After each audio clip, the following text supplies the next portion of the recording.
How to turn off quick ad on Snapchat. It's pretty simple and a quick process, so let's get started with the video.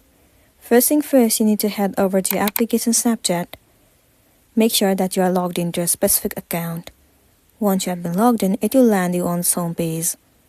Once you are in the home page of Snapchat, all you gotta do is click on this chat icon. Once you're inside your inbox, click on this add icon at the top right corner. You will be able to see tons of different people that you can add. You can simply cross this in the section of Find Friends. Once done, now what else you can do is go back and head over to your profile. Click on the settings icon at the top right corner of the screen. Once you're in this page, scroll down and you'll see the option where it says See Me in Find Friends. Click on it. You simply have to toggle off this button. Once it has been turned off, your quick ad will be removed. Also, what else you can do is simply head over to Contact Me in the section of Privacy Control. Once you're in this page, if your settings is set to Friends and Contacts, simply set it to Friends. And then click on OK.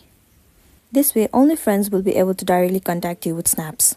So that's the end of the video. If this video helped you, give it a like and check out our next tutorial. Thank you.